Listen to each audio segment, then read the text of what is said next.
Hello दोस्तों, welcome back to my channel Knowledgeable Prince. और आज हम डिस्कस करने वाले हैं एडवर्ड एल्बी की play who's afraid of Virginia Woolf के बारे में। दोस्तों, एडवर्ड एक अमेरिकन प्लेराइट है जो जाने जाते हैं अपने नेचर ऑफ रियलिटी और ह्यूमन रिलेशनशिप जैसे थीम्स के लिए, जो वो अपने वर्क में किया करते थे। उनके नोटेबल वर्क रहे हैं who's afraid of Virginia Woolf, the zoo story और अ डेलिकेट बैलेंस। एडवर्ड ने who's afraid of Virginia Woolf लिखी थी 1962 में, जिसको बहुत ही जल्दी अटेंशन मिल गई थी क्योंकि इसमें कुछ शार्प डायलॉग्स यूज हुए हैं, इंटेंस एक्सप्लोरेशन हुआ है रिलेशनशिप का। दोस्तों, हम इस कहानी को समझने से पहले इसके मेजर कैरेक्टर्स को डिस्कस करते हैं ताकि हमें कहानी अच्छे से समझ में आ जाए। प्ले का पहला कैरेक्टर है जॉर्ज। दोस्तों, जॉर्ज एक मिडिल एज हिस्ट्री प्रोफेसर है जो अपने प्रोफेशनल और अपने पर्सनल लाइफ से काफ़ी डिसअपॉइंटेड है। उसका कैरेक्टर इंटेलिजेंस और वल्नरेबिलिटी का मिक्स है। जॉर्ज अक्सर सार्केस्टिक होता है, जो उसकी फ्रस्ट्रेशन और फीलिंग्स को छुपाने का एक तरीका है। मतलब कि वो हंसी मजाक करता रहता है ताकि जो उसकी फीलिंग्स है, अंदर का जो दुख है, जो फ्रस्ट्रेशन है, उसको वो छुपा सके आसानी से। नेक्स्ट करेक्टर है मार्था, जो कि जॉर्ज की वाइफ है और यूनिवर्सिटी प्रेसिडेंट की डॉटर है, बेटी है। वो एग्रेसिव है और एक स्ट्रॉन्ग विल रखती है, लेकिन उसके अंदर की इनसिक्योरिटीज भी दिखाई देती है इस कहानी में। मार्था अक्सर अपने विटी रिमार्क के थ्रू अपने इमोशंस को छुपाने की कोशिश करती है। मतलब कि वो हर बात पे टॉन्ट मारती है, जो जिससे उसकी जो अंदर की फ्रस्ट्रेशन है, फीलिंग्स है, उसको वो हाइड कर सके। उसका बिहेवियर थोड़ा फ्लर्टी भी है और थोड़ा अनफ्रेंडली भी है, जो उसकी डेस्परेट नीड को एक वैलिडेशन देता है। दोस्तों, अगर आपको जॉर्ज और मार्था का करेक्टर एनालिसिस चाहिए तो आप प्लीज़ हमें कमेंट सेक्शन में लिख के बता दीजिएगा, कि एग्ज़ाम में ज़्यादातर करेक्टर एनालिसिस ही पूछा जाता है। और इसके अलावा अगर आपको इंग्लिश लिटरेचर में कोई भी वीडियो चाहिए तो वो भी आप हमें कमेंट सेक्शन में लिख के बता सकते हैं। और आपकी कोई आने वाली वीडियोस मिस ना हो, इसलिए हमारे चैनल को सब्सक्राइब ज़रूर कर लीजिएगा। चलिए अब बात करते हैं इस कहानी के दूसरे करेक्टर्स की। नेक्स्ट करेक्टर है निक, जो कि एक यंग बायोलॉजी प्रोफेसर है जो अपने एम्बिशंस और करियर गोल्स के लिए काफ़ी ज़्यादा सीरियस है। वो हनी का हस्बैंड है। इनिशियली कहानी में उसको एक कॉन्फिडेंट आदमी दिखाया हुआ है, लेकिन जैसे जैसे रात आगे बढ़ती है, जॉर्ज और मार्था के साइकोलॉजिकल गेम्स का शिकार बन जाता है वो। निक के करेक्टर में एक एम्बिशन और एक इनसिक्योरिटी, इन दोनों का मिक्स है। और जो उसकी वाइफ है हनी, जो थोड़ी नाइफ और सबमिसिव है, वो स्वीट है लेकिन अपनी इनसिक्योरिटी से स्ट्रगल करती रहती है। हनी का करेक्टर मार्था की स्ट्रॉन्ग पर्सनालिटी का कॉन्ट्रास्ट है इस प्ले के अंदर। और हनी इंटेंस कन्वर्सेशन के दौरान डिसकंफर्टेबल महसूस करती है। तो आपको अब कैरेक्टर्स तो समझ में आ ही गए होंगे, तो चलिए अब प्ले की शुरुआत करते हैं, मतलब कहानी को समझते हैं। दोस्तों, इस प्ले की सेटिंग 1960s की है।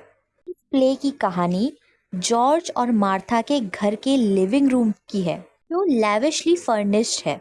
मतलब लग्जरी चीज़ें रखी हुई हैं वहाँ पे, लेकिन लग्जरी चीज़ों के बाद भी उस लिविंग रूम में एक अलग सी वाइब है, एक डिस्कम्फर्ट सा है। इस कहानी में करेक्टर्स के बीच की टेंशन को दिखाया है। प्ले की कहानी रात के लेट आवर्स में शुरू होती है, जब जॉर्ज और मार्था एक फैकल्टी पार्टी से घर वापस आते हैं। उनके बीच का डायनामिक टॉरेंट दिखाई देता है, मतलब एक टेंशन दिखाई देती है उन दोनों के बीच में। इस बीच में वो दोनों आपस में अपनी डीपर टेंशन को रिवील करते हैं। मार्था अनाउंस करती है कि उसने निक और हनी को ड्रिंक्स पर बुलाया है, जो इवनिंग के इमोशनल अनसर्टेनिटी, एक कन्फ्यूजन की सेटिंग बनाता है। जब निक और हनी आते हैं तब मूड अचानक से शिफ्ट हो जाता है। निक एक चार्मिंग है, लेकिन मार्था की ब्रशनेस और जॉर्ज की पैसिव एग्रेशन से थोड़ा इंटिमिडेटेड है। ड्रिंक्स के दौरान बातें कैजुअली शुरू होती है, लेकिन जल्द ही वो बातें साइकोलॉजिकली वॉरफेयर में बदल जाती है।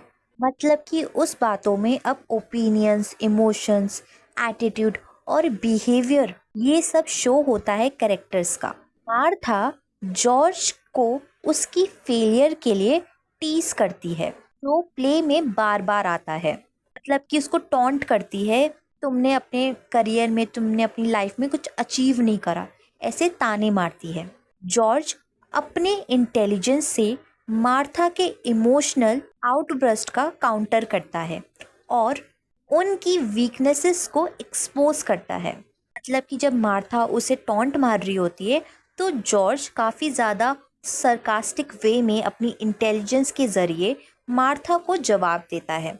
रात के दौरान जॉर्ज और मार्था की आर्ग्यूमेंट काफ़ी इंटेंस हो जाती है, जिसमें वो अपने पर्सनल पेन को, अपने सीक्रेट्स को, अपनी इनसिक्योरिटीज़ को शेयर करते हैं, जो उनकी मैरिज को तोड़ रही होती है। दोस्तों, इस प्ले में एक इमेजिनरी सन है, जिसका कॉन्सेप्ट काफ़ी ज़्यादा इम्पॉर्टेंट है इस प्ले के अंदर।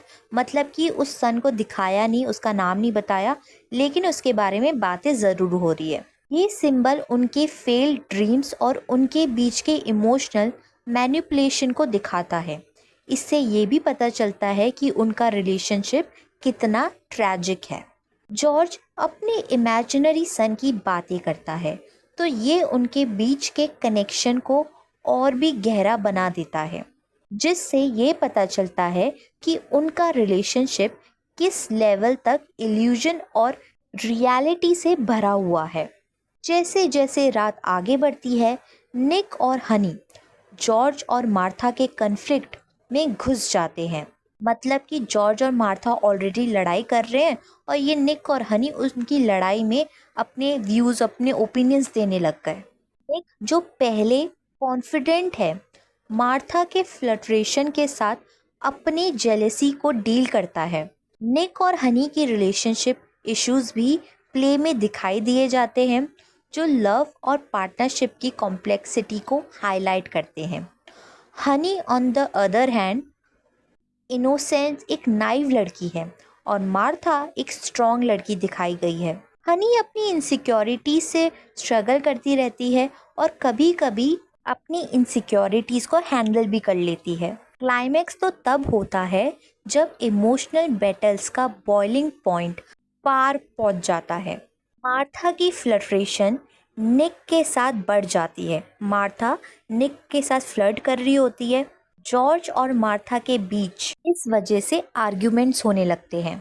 अब जॉर्ज का कंट्रोल टूट रहा है। अभी तक तो वो इन सब चीज़ों को हंसी मजाक में उड़ा रहा था, अपनी फ्रस्ट्रेशन को, अपने गुस्से को, अपने इमोशंस को मजाक में छुपा रहा था। लेकिन इतना सब कुछ देखने के बाद वो मार्था से उसकी अनफेथफुल होने का, अपनी ज़िंदगी की एम्प्टीनेस का सामना करता है। क्योंकि ऑब्वियसली मार्था फेथफुल तो है नहीं, उस पर विश्वास नहीं किया जा सकता, वो एक धोखेबाज है। कौन अपने पति के सामने ऐसे दूसरे इंसान के साथ फ्लर्ट करेगा।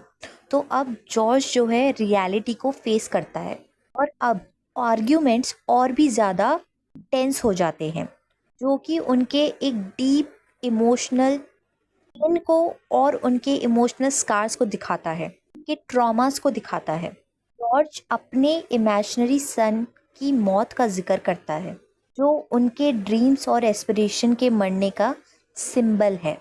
अब तक हमें कहानी में ये पता चला है कि जॉर्ज और मार्था के बीच में पहले से ही काफ़ी सारी लड़ाइयाँ हुआ करती थी।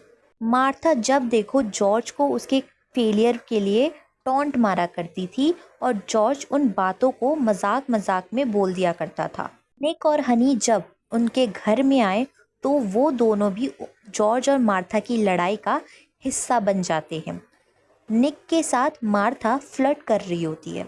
ये सब देख के जॉर्ज काफ़ी ज़्यादा टूट जाता है, क्योंकि मार्था फेथफुल नहीं है। आर्ग्यूमेंट्स के बीच में जॉर्ज अपने इमेजिनरी सन का जिक्र करता है, जिसकी मौत हो चुकी है। उसकी मौत की वजह से मार्था और जॉर्ज के सपने भी टूट गए हैं, उनका रिश्ता भी टूट गया है।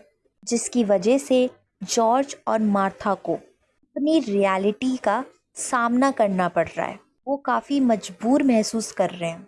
उनके बीच में लड़ाइयाँ थी, उनके बीच में एक डिस्टेंस हो गया था, जो कि उनकी इमेजिनरी सन के डेथ के बाद हुआ है या पहले हुआ है, ये तो हमें प्ले में इतना क्लियरली नहीं बताया है, लेकिन इतना ज़रूर बताया है कि उस चीज़ का सदमा उन दोनों को कितना ज़्यादा लगा है। अब जैसे जैसे रात ख़त्म होती है, इवनिंग के जो इमोशनल फॉलआउट थे वो दिखाई देते हैं। निक और हनी जो जॉर्ज और मार्था के रिलेशनशिप की इंटेंसिटी के इंटेंस आर्ग्यूमेंट से कोप नहीं कर पाते, वो नहीं झेल पा रहे होते उनके बिहेवियर को, क्योंकि जॉर्ज काफ़ी ज़्यादा एग्रेसिव है, वो गुस्से में है। मार्था वो फ्लर्ट करे जा रही है निक के साथ। तो निक और हनी ये इन चीज़ों को झेल नहीं पाते, तो वो निकलने की कोशिश करते हैं, लेकिन वो ओल्डर कपल के ट्रॉमा, उनकी लड़ाई में घुस जाते हैं। प्ले का एंड ऐसे मोड पे होता है जहाँ दिखाई देता है कि जॉर्ज और मार्था अकेले रह जाते हैं अपने घर में, अपने लिविंग रूम में। ये चीज़ दिखाती है कि जो उनका रिलेशनशिप है वो कितना ज़्यादा रॉ है। जॉर्ज की फाइनल लाइन होती है, I am not sure what I believe any more. दोस्तों, ये लाइन जहाँ जॉर्ज बोल रहा है कि मैं अब श्योर नहीं हूँ कि मैं अब किन किन चीज़ों पे विश्वास कर सकता हूँ, क्योंकि वो ऑलरेडी अपने बेटे की डेथ के सदमे से गुजर रहा होता है। दूसरी तरफ मार्था के साथ उसके रोज़ के झगड़े, मार्था का हर बात पे टॉन्ट देना, वो सब कुछ बर्दाश्त कर रहा होता है। लेकिन जब वो देखता है कि मार्था निक के साथ फ्लर्ट कर रही है, तो वो बुरी तरह टूट जाता है। उसको अब किसी चीज़ पे बिलीव नहीं रहा है, वो नहीं पता किस पे भरोसा करना है, किस चीज़ पे भरोसा करना है। दोस्तों, ये क्लोजिंग लाइन ऑडियंस को एक कंफ्यूजिंग स्टेट में छोड़ देती है, जिसमें लव, ट्रुथ और ह्यूमन कंडीशन के नेचर पर सवाल उठता है। दोस्तों, यही था play who's afraid of Virginia Woolf. I hope आपको कहानी समझ में आ गई हो। अगर आपको कैरेक्टर एनालिसिस चाहिए तो आप प्लीज़ मुझे बता दीजिएगा। आज के लिए बस इतना ही। अगली बार फिर मिलेंगे एक और नई वीडियो के साथ। Thank you for watching this video.